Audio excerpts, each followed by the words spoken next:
Hey guys, I think I'm going to call this video to CGC or not CGC. And I was going to talk about it,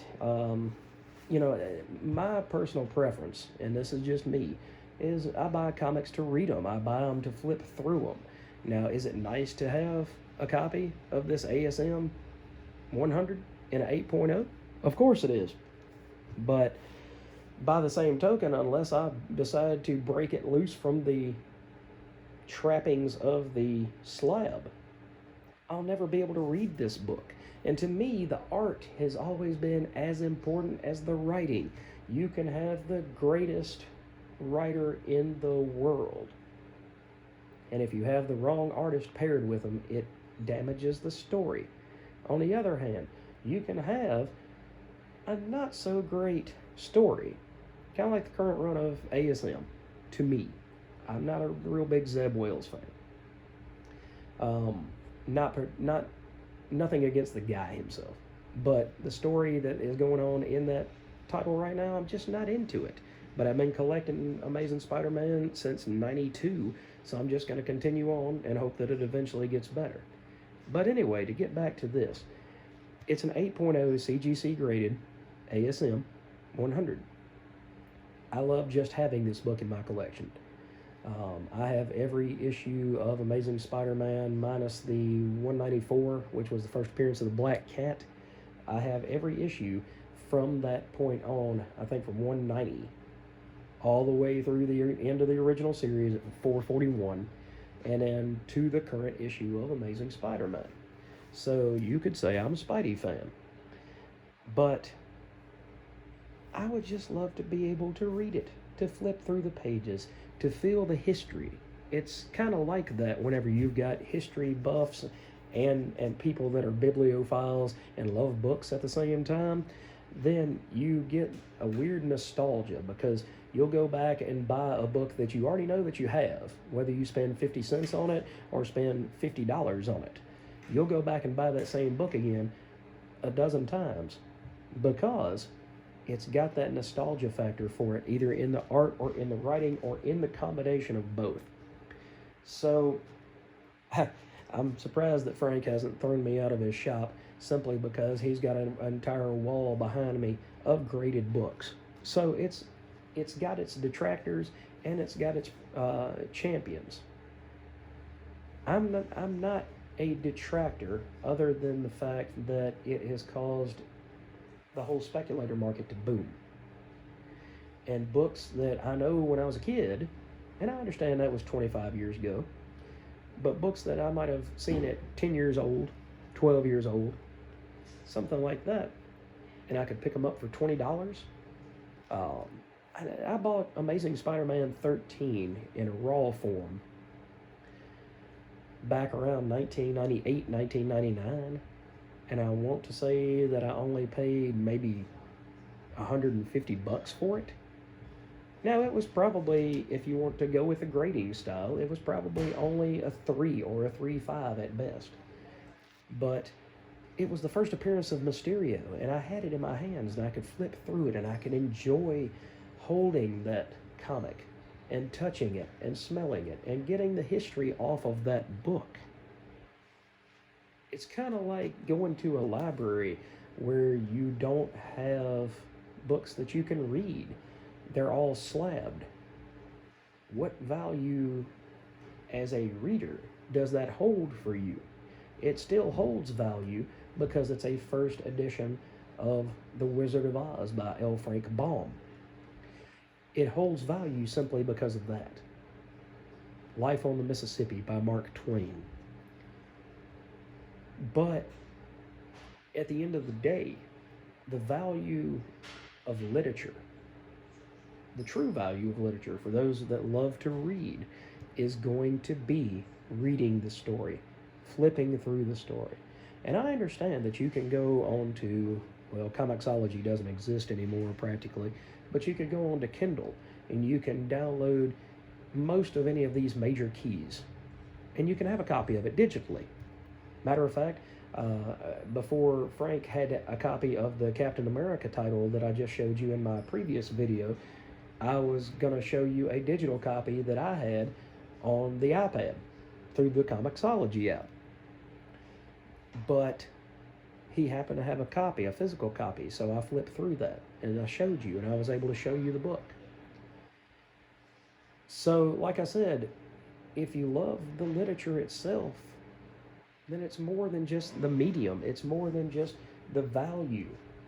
To me, the sentimental value of this ASM 100 is more than the cash value could ever be, because I'm trying to complete as much of the entire series as I can while I'm able to work and capable of doing it.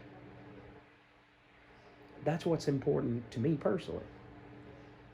On the other hand, you've got people that don't care about the stories. They would be okay reading a facsimile reprint, or reading it on their iPad, or reading it on their Kindle device, and that would be good enough for them. I mean, I'll never own, or at least I don't think I will ever own, Amazing Spider-Man #1 or Amazing Fantasy 15. So reading them digitally, or reading them as a reprint in Marvel Tales, or reading them as a facsimile reprint, all of those are the only way I'm ever going to get to read those actual stories. I did actually see a golden record reprint of Fantastic Four #1 at a local shop a couple of months ago, and it blew my mind, because I said, there's the book that started the entire Marvel universe. For better or for worse, it started the MCU, the comic book universe. I get that as long as I protect this issue and I don't damage it, I don't let it fall, I don't let it be damaged or hurt in any way, I understand that theoretically this book is going to stay at an 8.0 for the entire time that I own it, whether I own it for 5 years, 10 years, 40 years, however long I might have it. Let me see if I can line this up properly again. But, hang on, let me bring this back down here. So I get that. It protects the book. And I do want the book to be protected. That's why I put all my other books in bags and boards. But this is the only book that I've ever bought in almost 40 years of collecting that is in a slab, because I see the value of reading literature as well as collecting the book. And I think a lot of people are hung up on just, oh, I've got this book and I've got to get it CGC slabbed. It's okay to protect that investment. It's okay to protect that. But you know what? I spent a couple $100 a few years ago on Amazing Spider-Man 300, the first appearance of Venom. I never had that book. I always wanted that book. But it's raw. It's not in a slab. And I'm okay with that for the moment, because I protect it. I put it in a bag. I put it in a board. I put it in a box so that it doesn't fall over. It doesn't get hurt. I don't put any heavy books on top of it nor underneath it. But I'm happy that I'm actually able to flip through that book whenever I want to. I can read it at my own free will. If I slab it, it'll be a 9.2 that I can never read again. So I guess it really boils down to the art or the reading, because you can't have both, unfortunately. So you have to decide what's more important to you as a collector. To me, as a collector, I would rather have a raw copy that I believe to be an 8.0, that could be a 7.5 or could be an 8.5. But that way I can flip through the book and I can enjoy what I'm buying, what I'm purchasing. Imagine going and buying a car, going and buying a Tesla, a Maserati, going and buying a Corvette, but you can never drive it. You get the car, but you don't get the keys. So you can never get inside. All you can do is peek through the windows and look at it and say, man, that's a pretty car on the inside. That is a beautiful machine. They put time and effort and go get a Ferrari, and it's handcrafted and hand-built. I can appreciate the nuts and the bolts of CGC. And this video is not clickbait to try to get you fired up about the current CGC issues that they've been having. This is just something that I got to thinking about today, and I was like, I wonder if other people feel the same way that I do. And you want to be able to read what you're purchasing. You want to be able to enjoy your purchase. And to me, I don't think I can fully enjoy my purchase unless I'm able to flip through it. Now again, I spent the money on this book. It's already been slabbed. I'm not going to go back and crack the slab open just so that I can read it. Maybe that makes me a little bit of a hypocrite. Possibly it does. But the work on that has already been done. So I don't have to do that. If I were to send a book to CGC and spend the money on it, but it was a book that was going to stay in my own personal collection for the rest of my life, and I knew that I was never going to get rid of it, there's a time and place that I might crack that slab open.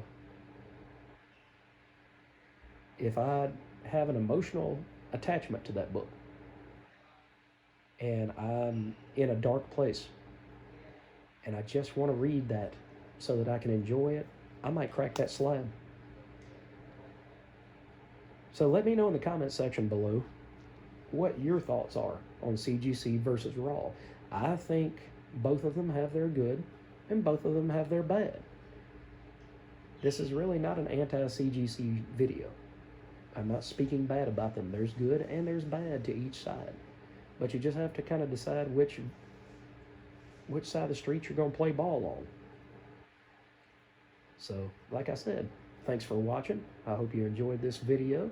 And give me some comments and some likes and some subscribe to the channel if you hadn't done that already. Let me know what you thought about this video. Go watch a couple more videos. Let me know what you think about them. And when you get done, come back to the channel. And I hope you keep watching.